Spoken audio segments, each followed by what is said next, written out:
Kristo bavandimwe, Kristo yazazizwe. Urabona ko twageze muri stade ariko bisanzwe kuri channel FM bagezaho uyu munsi wese umunsi wa yubile w'impurirane imyaka 2025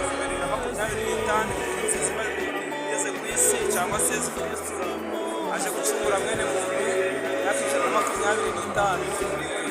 zimaze igeze mu Rwanda. Twaje rero kuko twayitangiye iyubile twayitangirira hamwe twese ubundi twaje kwisoreza hano muri stade Amahoro.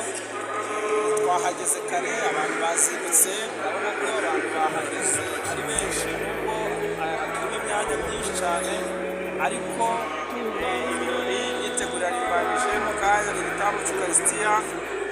Twizere ko turakomeza gufatanya gukurikirana yaba bari hano ndetse n'abakurikiye nkoranyambaga ndetse namwe muri channel FM. Murabona ko twahawe ubusobanuro uhagaze batabashije dukomeje no kwifuriza umunsi mwiza. Murakoze. Murabona ko twageze muri stade Amahoro, abantu bo ku Nyundo, mu Kanama, abo bose bageze. Murabona ko bageze muri stade muri yubile y'impurirane imyaka 2025 Kristo acunguye mwene muntu n'imyaka 125 inkuru nziza imaze igeze mu Rwanda. Murabona ko rwose diocese yacu nayo yahagarariwe, hari abantu benshi cyane baje bahageze, twazindutse dore ko twageze mu masambiri n'iminota nka 15. Murabona ko muri stade ibirori bigiye gutangira rwose kandi bimeze neza cyane.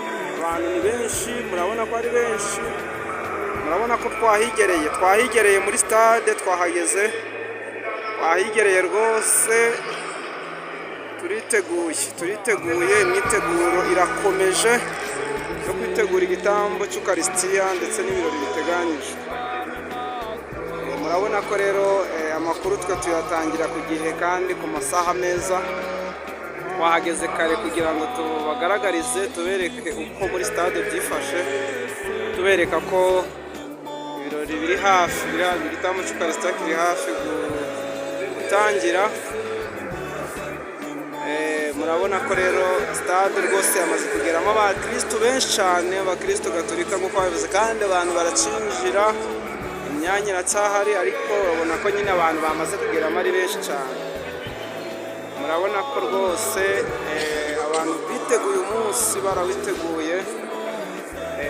Dukomeje rero kubararikira kuza gukomeza kubikurikirana, yaba kuri televiziyo. Ngabo murabona abantu bacu ku Nyundo nabo barahari, mu Kanama barahari, n'abandi biciye mu bice bitandukanye.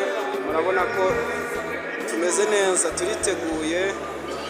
Ibintu ni uburyohe, tugomba kuza gusoza iyubile nk'uko twayitangiye.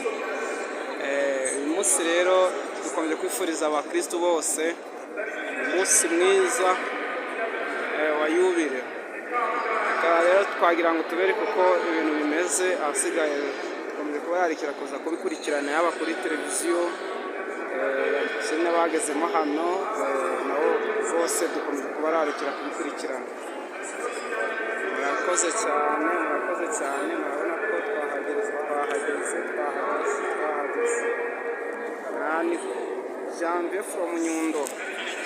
from Nyundo twahageze rwose. Murabona ko ibintu bimeze neza cyane.